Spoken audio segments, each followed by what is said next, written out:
speaking to this group. I appreciate you putting together and shepherding this series. You've done very well with it. I've had the chance over the years to give a few talks at locally to fellow West Virginia people about the work that we've been doing over the past, counting now, maybe 15 years is when we first got into this in what we now call embedded machine learning. I haven't quite taken the leap to call it, embedded artificial intelligence, but embedded machine learning is what we're now calling it. It's been through several iterations of names. Dynamic discrepancy was the first thing that we really called it. Came out of Bayesian statistics, data science, but is now, I would say, very much in the discussion, increasingly in the discussion when we talk about physics-based machine learning is uh, very frequently kind of in the news, so to speak, nowadays, especially because of this, because of digital twins, um, which are becoming increasingly important, especially for larger companies that have the resources to support this kind of computational heft and have a lot of data with which to build models. And so I've got there's sometimes some controversy maybe or disagreements, different definitions about what a digital twin is. I took this definition from a something that organization that seems like it has some credibility on the topic, Digital Twin Consortium. So here, digital twin, virtual representation of a real world thing, right, or a process. And this is the key part. It's synchronized at a specific frequency and fidelity, right? So the key here is that it's a model, essentially a physics-based model of generally a very complex system or process. And so this is where um, it really becomes important to use data because you can't just use physics to make a high fidelity model of an entire complicated process. All of these lists in manufacturing that came from this paper recently, kind of review of digital twins, manufacturing, aerospace, construction, utilities, all of these different industries utilize these digital twins for these relatively complex processes and systems. And so have to use data in order to make it fast enough to be useful for control, for optimization of all of these different processes. At the same time, we want to work in as much physics as we can in the process because that supports accuracy, especially in a dynamic context, as we'll talk about, right? So, how can we work in data into a physical model generally? Of course, I'm going to talk about our particular approach, but I want to move through the options for doing this broadly first.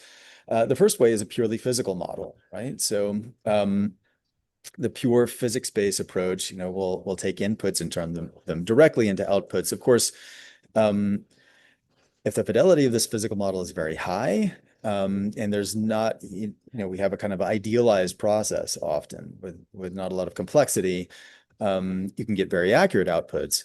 But in the real world, in a complex, messy model and process, you're not going to be able to reach the level of fidelity that you need really to get very accurate outputs. And so sometimes the outputs that you use in a purely physical model will be inaccurate. So the other extreme is to use a purely data-driven model, right? Something like a neural network, or as we'll talk about, a Gaussian process, or other data-driven structure. This turns inputs into often, if the training has gone well, if the input set is right, very accurate outputs, but it's uninterpretable, right? So we don't really know what is happening here and how to convert that into any sort of physical insight. So there are various ways of combining these things on a kind of flow chart block scale. We can use a data-driven model as a kind of discrepancy to correct some errors in a physical model in this configuration.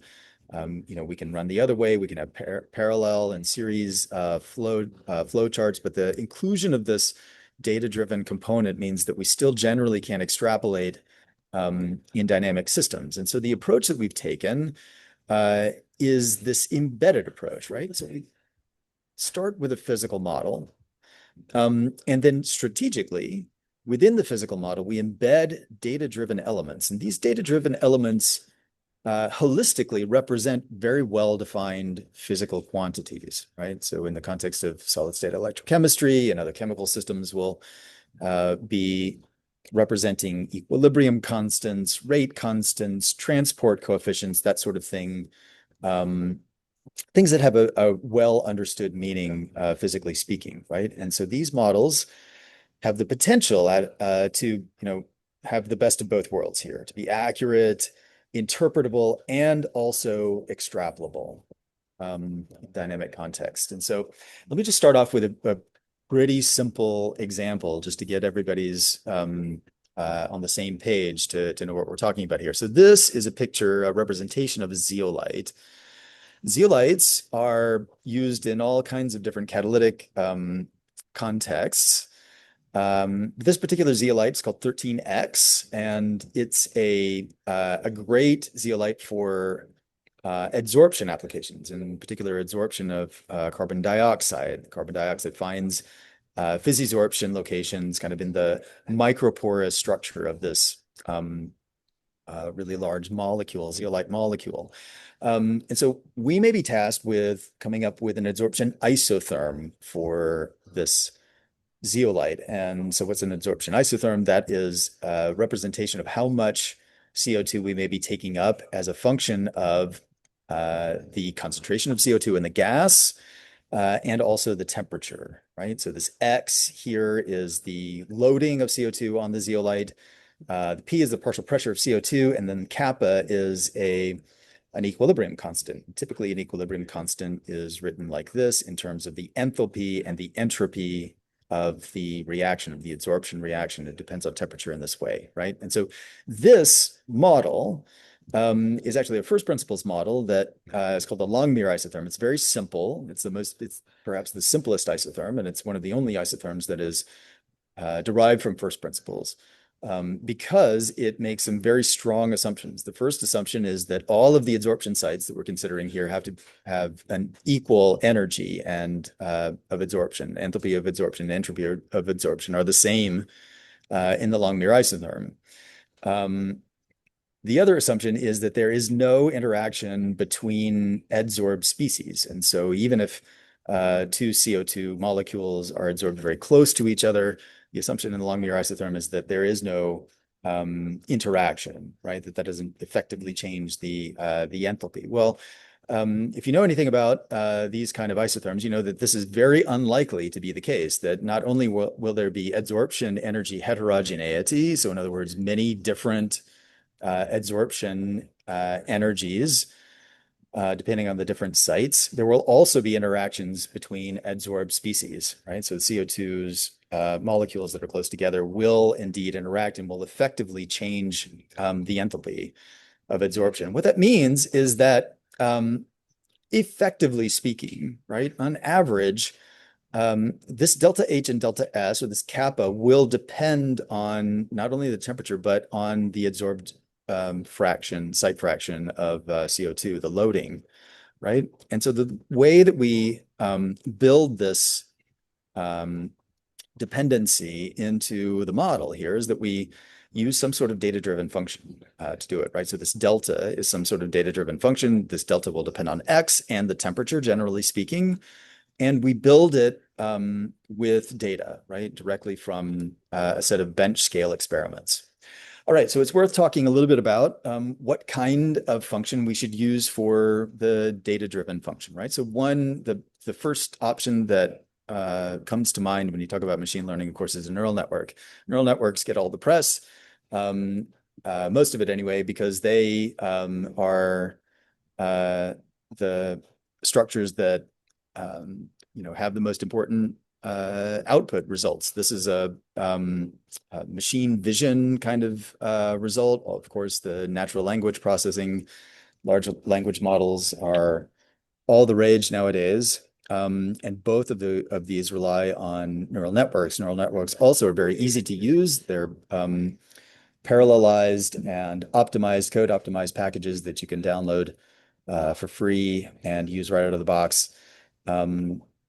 But it's worth asking whether or not perhaps a neural network is overkill for this particular situation. A neural network is really best for a situation in which the input space, the number of inputs that you're going to feed into this thing, is very large. And that's certainly the case for these applications for machine vision, where you can imagine each input node here in the neural network is connected to an individual pixel on this image, right? So you've got hundreds, thousands of inputs here, perhaps coming to just a single output. Is this George or not? Natural language processing, the same. I mean, the input is the entirety of a spoken language, right? Or even more, right? All of the written material that this neural network, this transformer, in the case of LLMs, has been trained on. But in physics, we often don't have the situation. I mean, in the example that I just went through, the input space is two. That's the input dimensionality, right? We've got a loading and we've got a temperature. And so for that situation, we probably don't need all of this computation. Well, we definitely don't need all of this computation. We can use a lot less and get maybe even a more accurate result, right? And so a good way to handle this is with a Gaussian process, right? So what is a Gaussian process? It's essentially a stochastic function, which given a set of inputs will return a sort of bundle of functions, right? And at any point on the input space, this bundle of functions will describe a Gaussian distribution. This is why it's called a Gaussian process. A Gaussian process is completely defined by its covariance kernel, right? So covariance kernel is a sort of covariance that controls the output of the process that depends on the inputs here. This is the most basic kernel that people usually use. It's called the radial basis function kernel or the squared exponential kernel. But I want to point out that, and we use a particular kernel, not this one, for our work with decomposed Gaussian processes. But I want to point out that kernel engineering really is a thing in Gaussian processes. And in fact, it can be shown that really any deep network, any neural network boils down to a linear combination of basis functions. At the very end, you could effectively, when you train a neural network, you're training custom basis for your data set. Well, you can train a custom basis for your data set using kernel engineering as well. And then very quickly use just the basis functions that are derived from these kernels in your modeling work, right? Saving a lot of computation time. And saving computation time is not trivial. I want to talk just a little bit about this, right? The environmental cost of excessive computation are not really to be ignored. I mean, so this is a plot of energy consumption from data centers year on year, predicted from 2026 out into the future in various scenarios, water footprints, carbon emissions, right? So you can see that energy use and water footprint are definitely on the way up. Training a single LLM model produces a whole lot of carbon, atmospheric carbon, and consumes a lot of fresh water. So I think that just a default to neural networks, I know that they're convenient, and certainly they work in a lot of different cases. But it's worth thinking about computation and whether or not we really have as much computation as we could possibly want to use out there. Right. So another reason to use a Gaussian process is that it's much easier with a GP to quantify uncertainty. So Gaussian processes fit perfectly into a Bayesian framework. You can think of them in a Bayesian sense. This is, before you have conditioned a Gaussian process to a set of data, you have a prior, which is just the raw kernel, sometimes with trained hyperparameters to a data set. This is an example of a draw from a GP prior before any data has been introduced. You can see that you've got functions moving all over the place, but with the same kind of frequency, very similar kind of frequency anyway. Once you introduce some data, this bundle condenses to a much tighter set, which moves through all the data points and then still has some uncertainty um, between data points for interpolation, right? So um, uh, moving on to so uncertainty quantification is important for a lot of digital twin type of applications, especially when we're talking about critical predictions, especially where safety and reliability are important considerations. So I want to talk just a little bit now about how we do this conditioning, right? Because we are talking about embedding these GPs into a physical model and then training them on some data set.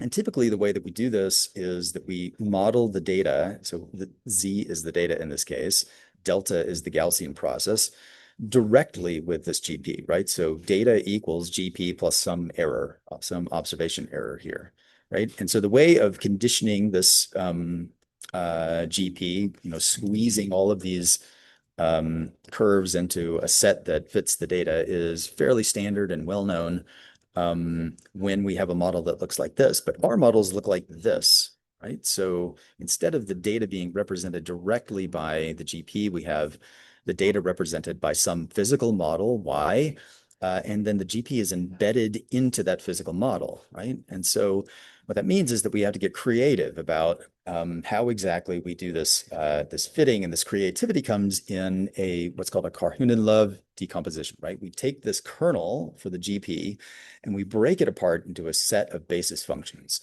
So the nice thing about this mathematics is that these basis functions are deterministic. So in other words, we know what they are deterministically. We can pre-calculate them if we know what the kernel is that we're working with, before we do this fitting of models to data, right? So this really takes care of and this is a representation of the first few basis functions from the kernel that we typically use, which is called the BSS ANOVA kernel. You can see that they look very much like a set of polynomials. Actually, they're derived from Bernoulli polynomials. But notice the scaling, right? These are scaled really optimally here. And what that scaling means, scaling is very important in building out models and fitting data. What that scaling means is that we can uh, build out models in a kind of sequential way, right? So because the basis functions are ordered in the by importance, right? We know that first order is more important than second order, and more important than third order, et cetera. We can build them out in the sequential way, adding the first order terms first, then the second order terms, maybe go back through and take out a couple that we don't need, and et cetera, et cetera. And we build out the models in this way using a model selection criterion, in this case, the Bayesian information criterion. Right. And so this Gaussian process, this decomposed Gaussian process, is something that we have an open source product for available on GitHub. It's called Focal GPy. It's got a number of users across the globe. And if you're interested in using it for your own work, just send me a note. I'd be happy to work with you on getting started with it. And it works well. I mean, we can compare it in a simple case to a neural network in a way that really shows the efficiency here. So this is a deep network, not a very deep one, just a couple of layers with 10 nodes each, one input, one output to model a parabola here, right? So this is the actual parabola in blue, and then after 500 epochs of training, this very simple deep network comes up with something that is similar to a parabola, right? So 120 weights to fit here. This is a focal model, a GP model with 4 basis functions, right? So the dimensionality of the parameter space is over an order of magnitude less, right? And it can also work with much less training data, right? So if we take all of this training data and just use a tenth of it, we get a similarly good fit, right? So decomposed GPs are computationally very efficient. We're working to make them more convenient. and to accelerate them, using graphic processing units as I'll talk about here in just a few minutes. But anyway, let's get back to this problem that we introduced, right? So here's the long mirror isotherm, and then here's our long mirror isotherm that is functionalized or with an embedded Gaussian process, decomposed Gaussian process. Now here's our data set that we're going to use to fit this model to, right? So this is thermogravimetry data for CO2 absorption on zeolite 13X.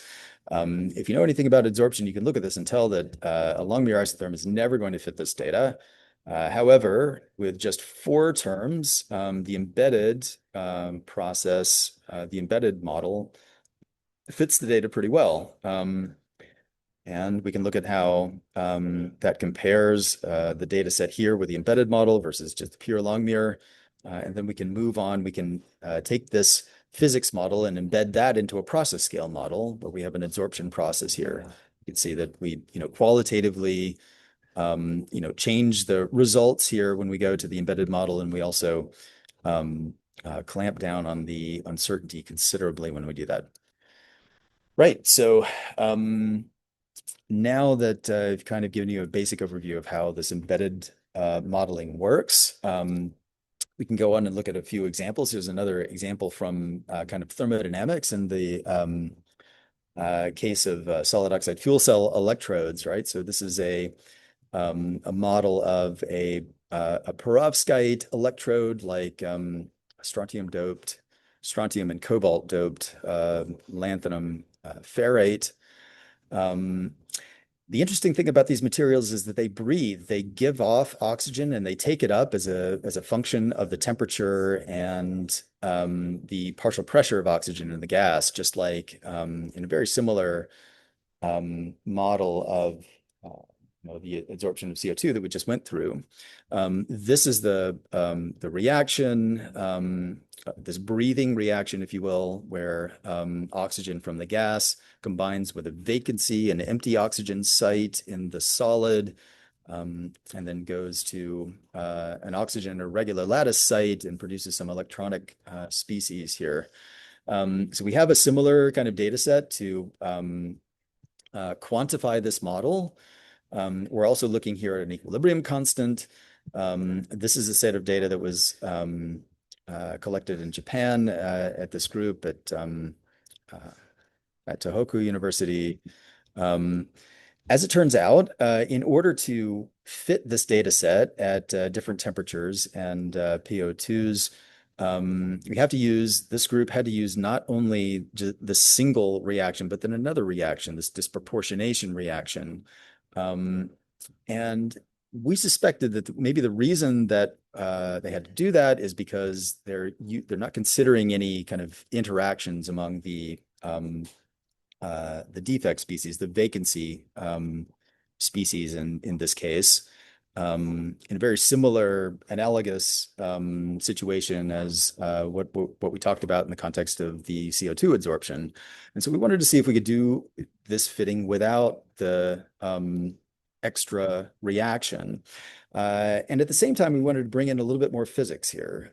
So there's a result from 2015 that shows that there's a kind of hybridization of D and 2p orbitals that creates a kind of site exclusion, where if you have one of these electronic species, a hole that is occupying one of these octahedra in the perovskite structure, you cannot simultaneously have an oxygen vacancy at one of the vertices of these octahedra, right? And so with that site exclusion model, we could build that into this data-driven structure, just using this single reaction here, right? And considering the activity coefficients for, right, this is where the interactions between the defects comes in here.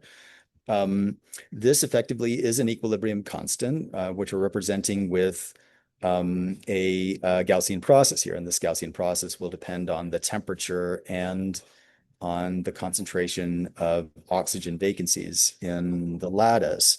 And as you can see, at relatively high PO2 at least, we can fit the data set with one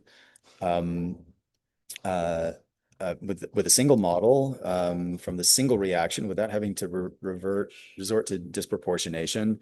And then we do get some changes in these enthalpy and enthalpy of adsorption. We can think of these functions as measurements of these quantities, right? Measurements of these functions um, uh, as a function of temperature and the non-stoichiometry or the concentration of oxygen vacancies in the lattice. Um, right, so another example, moving on to electrochemical interfaces in the solid state. Electrochemical interfaces are often also non-ideal systems, right? That means that we have some interactions between defects in the vicinity of these um, interfaces. It can make a considerable difference when you compare with what we'll call the mass action theories that don't consider any sort of defect interactions. And we showed that over in a series of studies that came out several years ago. And the way to deal with this, or one way to deal with this, is to incorporate data into the models that the inhomogeneous thermodynamics models that govern how charged particles arrange themselves in the vicinity of surfaces and interfaces like grain boundaries, in this case in doped ceria.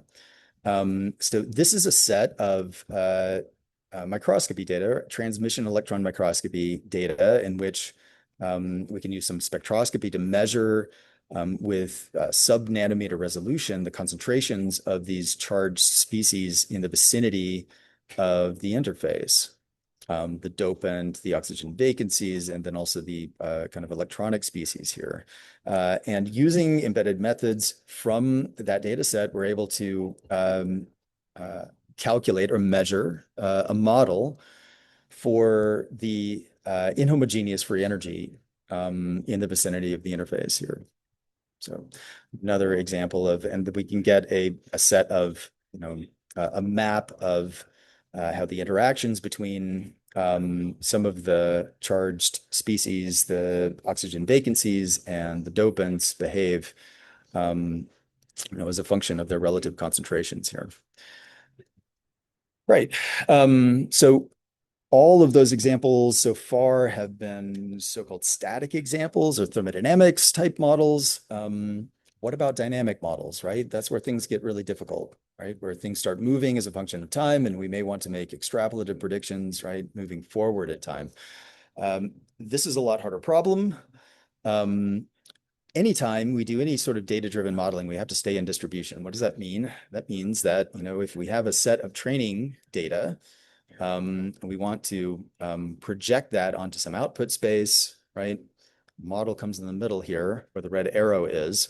In making predictions, we have to make sure that we stay in distribution, right? So what that means is that maybe we have a few data points here, here, here, here, here, here, here. We can choose points that are not a member of that data set explicitly, of course, but we want to make sure that we are in some sense interpolating rather than extrapolating here, right? When we make the predictions. Same is true for dynamic problems. However, figuring out whether we're interpolating or extrapolating becomes more difficult here, right? Because now, instead of just having a set of points in this training space, we have entire time-dependent curves.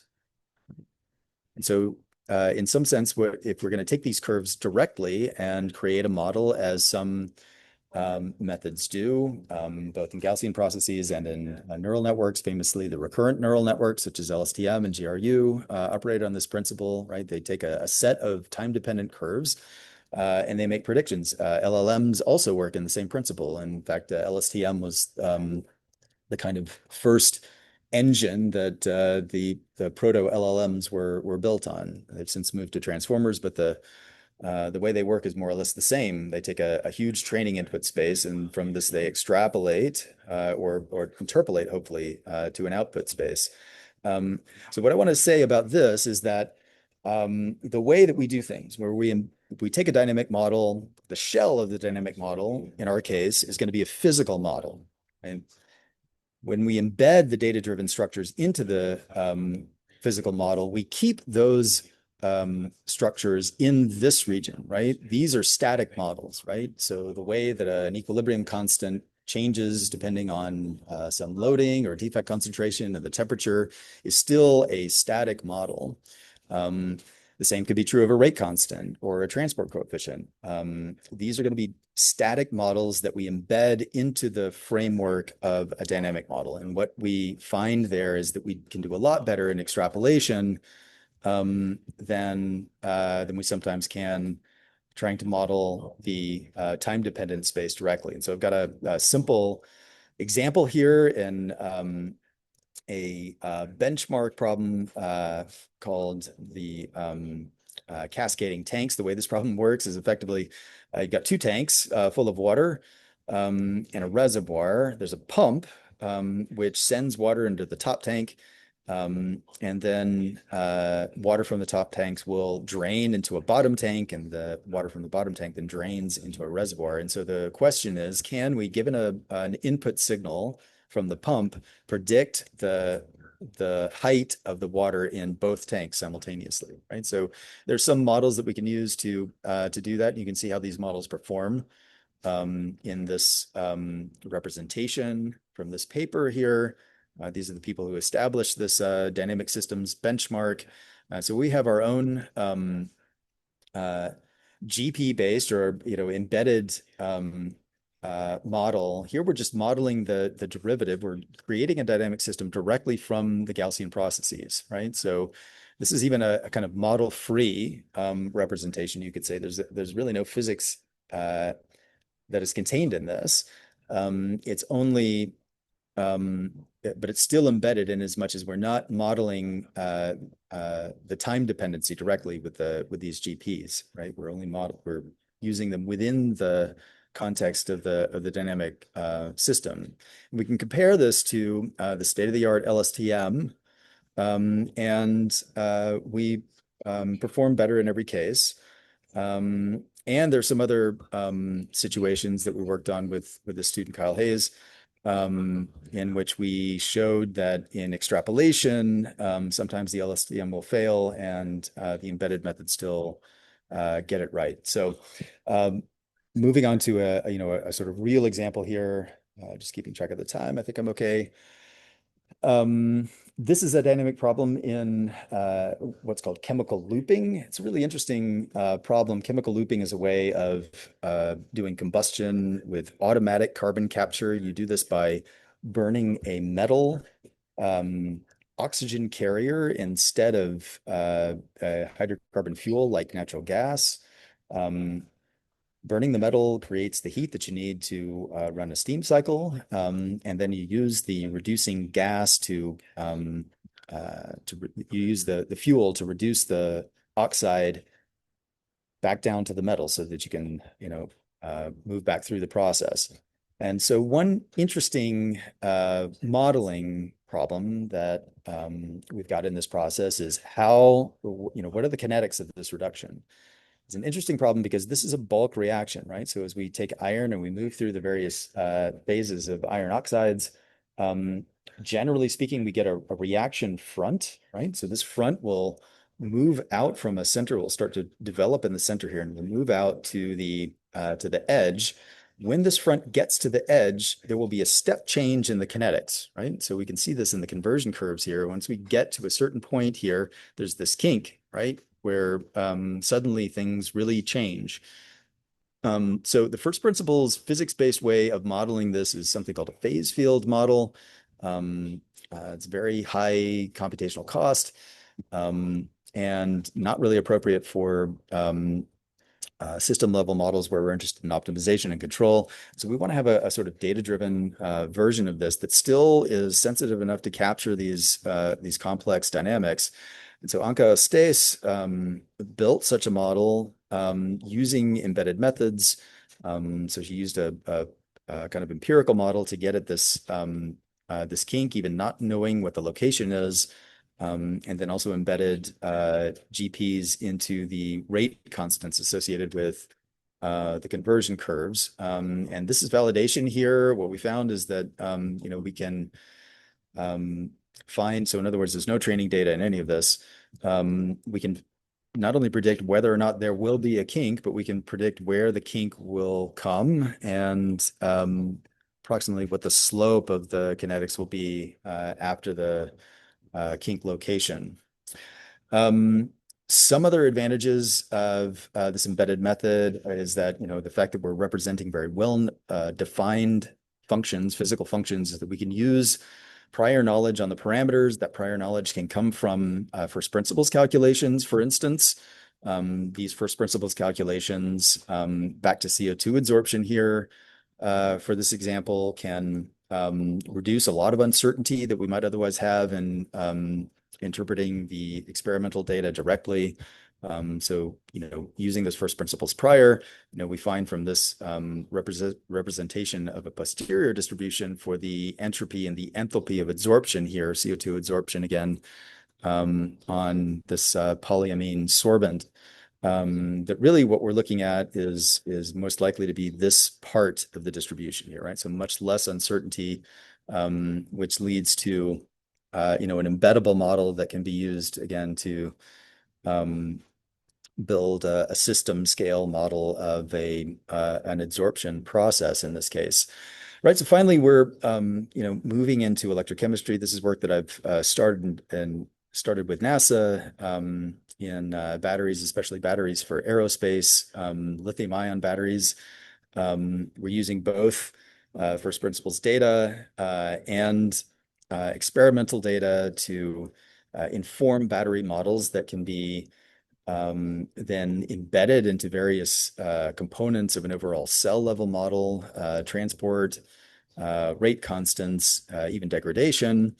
We're looking at, in particular, we're starting out in using embedded methods to accelerate an experiment that is used to measure diffusivity transport coefficients in battery electrodes. The galvanostatic intermittent titration technique isolates electrode transport.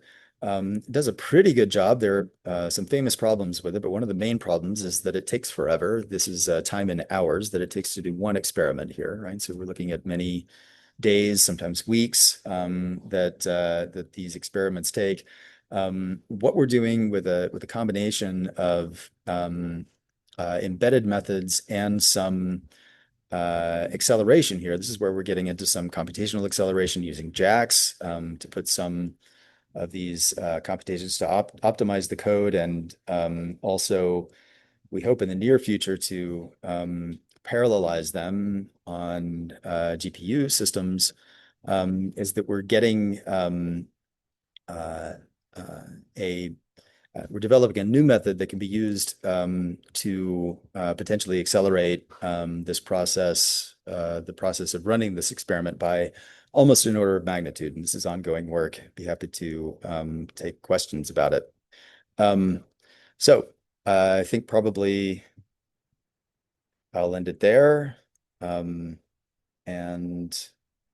thank you for your attention. Happy to take questions. Thank you, David. Really appreciate it. That was very cool to see everything that you are doing. It's good to know what the university is doing, really. Is there any question from somebody? Because I do have few, but I just want to wait if somebody else have. This is Harry Finkley. Dave, Harry. Going back to the Langmuir isotherm model, I was wondering that once you have created your model that correctly predicts the data, what can you learn about the actual material itself? Are you learning about, the heterogeneity of absorption sites and the heterogeneity of equilibrium constants? Are you actually getting back to information about the material itself? Yeah, so after that training. Yeah, it's a good question, and an appropriate one to get from a scientist. Thanks for the question, Harry. The way that we look at this, that these methods, is that we are making measurements, right? So anytime we use a Gaussian process to represent, any well-defined physical function, and that we use a data set to train that function. The result is a measurement of the effective function, right? Which is phenomenological, certainly, but still, scientifically valuable. In that it's a direct measurement of this function that then can be subject to further analysis. So, I mean, in the simpler case here of equilibrium constants, right? So we now have measurements of the enthalpy of oxygen incorporation in LSCF as a function of the oxygen vacancy concentration and the temperature, right? So we may have some hypotheses about why, so this is an experimental fact, in other words, right? So we may have some hypotheses about why this these curves look like they do. So if I may interrupt, David, you're Yeah. claiming then this center middle chart here are actual equilibrium constants and not empirical ones that the model comes up with to fit the data. So, I mean, as far as we define an equilibrium constant for this reaction, right? Then it's an actual equilibrium constant, right? So, okay, I'm trying to separate adjustable parameters, which simply fit the data, to parameters that actually have physical meaning. Sure, these parameters actually have physical meaning. There's no question about that. I mean, because this is a a model that is predictive. The equilibrium constant here is well defined. Now, I mean, it is phenomenological. But phenomenological doesn't mean without meaning. It just means that this is an effective parameter, an effective function that we're measuring. And so, I guess it could be used to guide then, for example, in this case, it's LSCF, I believe. They can go back and manufacture LSCF with different compositions or different conditions and then produce this map here and see if they can understand physically what's going on at the atomic or molecular level. So let me put it another way. I mean, so what we're measuring is this combination of activity coefficients here, right? So this is a measurement of these activity coefficients. Right? So it's macroscopic science, but it is absolutely science. And we could come up with a first principles model for why these activity coefficients behave the way that they do, but this is the way that they behave. Okay. Thank you, Harry. Any other questions? Yes, I have a question. Dimas, please. So, I was curious when you're talking about the information criteria and how you like prune the model. Is that like you said you want the first level and then the second level? Is that like based on like parsimony, let's say, like you use an information criteria? Or is it like you just trying to like regularize it in a way? Like because the reason I ask is like I feel that when people use like your machine learning methods, the past we were like, yeah, let's not do a lot of terms, let's not overfit. But currently, like people have this tendency of like let's say like well, if you overfit a lot, maybe you get good results anyway. So I'm just curious Yeah. about what is your like yeah. Yeah, I mean the reason that we want to use some method for, well, let me maybe give you a little bit of historical data about the way we used to do things. And in this study, the earliest study that I went through here, CO2, right? This one with the first principles information. Here we used a similar approach for rate constants, transport coefficients, equilibrium constants, as we discussed in in the rest of the talk, as we usually do. But we didn't use any kind of variable selection. So in other words, we just included as many terms as we thought we could handle in the calibrations. What we wound up with is, and this is my student, this is my first PhD student, Kuijin Lee, who heroically ran these very large scale calibrations. I mean, with thousands of dimensions.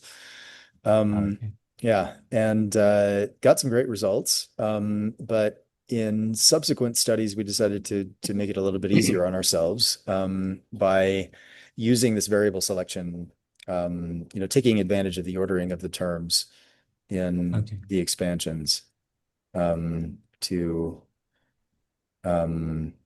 reduce the dimensionality of the calibrations.